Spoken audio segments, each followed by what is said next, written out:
সুচির নীলাকাশে সবাইকে স্বাগত জানাই।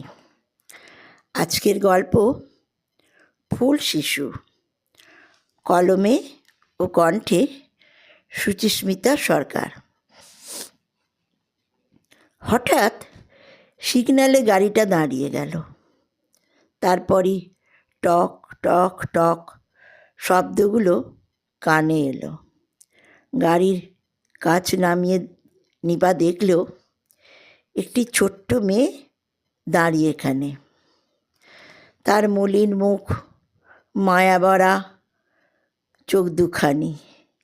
নিপার দিকে সে নির্নিমেষ নয়নে তাকিয়ে আছে। আস্তে করে বলল, মাদাম, আমার এই ফুল তুমি নেবে? নিপা দেখল তার ডান হাতে গোলাপের গোছা আর বাম হাতে বেলফুলের মালা। সে আবারও বলল, নাও না মাদাম, তুমি এই ফুল দিয়ে নিজে খুব সুন্দর করে সাজবে আর তোমার ঘরের ঠাকুরকেও সাজাবে। আর এই ফুলের সুন্দর গন্ধ তুমি পাবে। তাতে মানুষের আর তোমারও সকলের মন খুব ভালো হয়ে যাবে। আর আমি এটা বিক্রি করে যে টাকাটা পাবো তাতে একটু ভাতের গন্ধ পাবো। মাদাম, রোজ তো পেট ভরে খেতে পাই না আমরা ভাত, তাই ভাতের গন্ধ নিয়েই অর্ধেকটা খিদে মেটে। নিপা ভাবল, ফুলের ঘ্রাণ তার দরকার নেই, কিন্তু ওই মায়াভরা মুখের পানে চেয়ে না বলতে তার মন চাইল না। তাই সে বলল, ঠিক আছে, তোমার সব ফুলগুলোই আমায় দাও।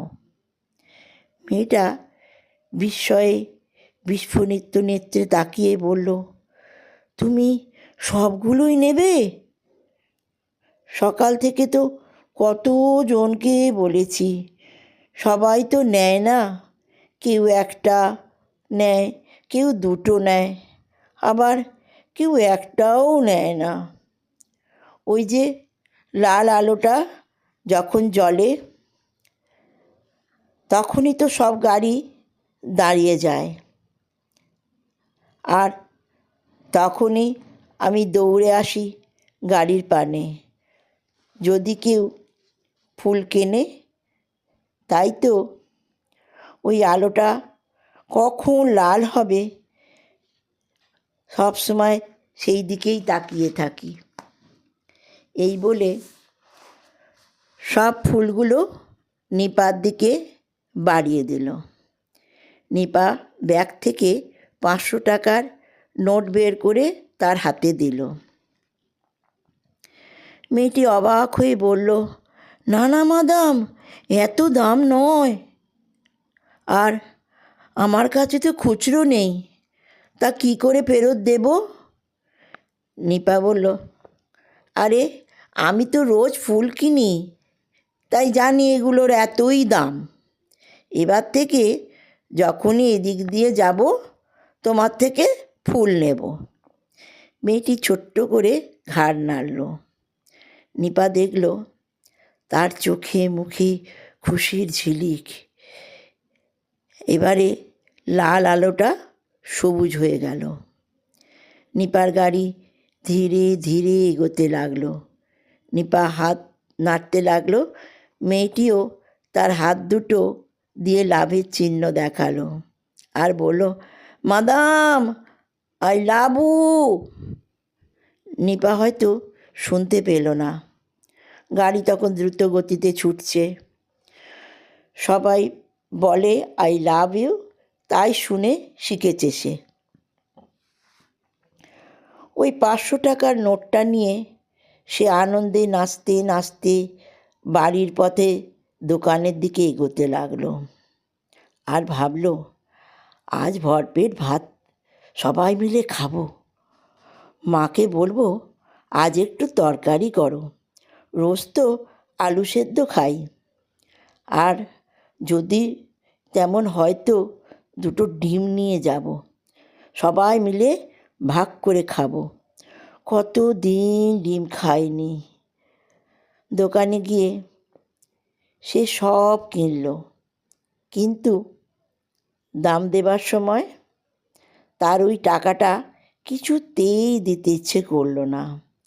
কারণ ওতে যে মাদামের ছোঁয়া আছে, ভালোবাসা আছে। কি করবে, দোটানায় পড়ে গেল।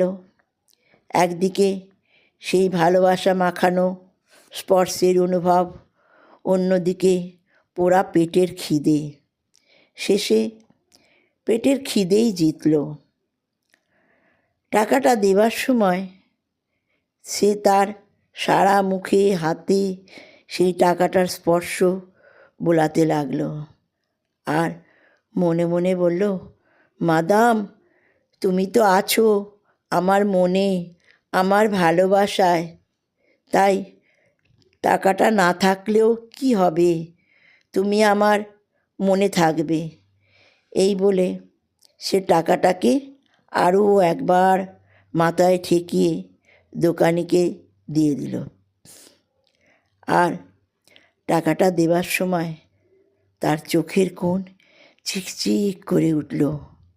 সে ভাবল, মাদামের স্পর্শ, মাদামের ভালোবাসা আর একজনকে দিয়ে দিতে হবে। কিন্তু মনে মনে ভাবল, মাদাম তো আমার মনে চিরদিনই থাকবে। যদি আবার কোনো দিন দেখা হয় বা নাও হয়, তারপর সে মাদামের উদ্দেশ্যে বলতে লাগলো, মাদাম, আই লাভ ইউ। গল্পটা কেমন লাগলো জানাবেন। সাবস্ক্রাইব অবশ্যই করবেন। কমেন্ট না করলে আমি বুঝতে পারবো না আপনাদের কেমন লাগলো। আবার গল্প পেতে বেল আইকনটা প্রেস করবেন। যখনই আমি গল্প পোস্ট করব আপনারা সবাই পেয়ে যাবেন। আর লাইক করবেন আমাকে এগিয়ে দিতে। আপনাদের সাবস্ক্রাইব, কমেন্ট, লাইক ভীষণ ভীষণ ভীষণভাবে জরুরি।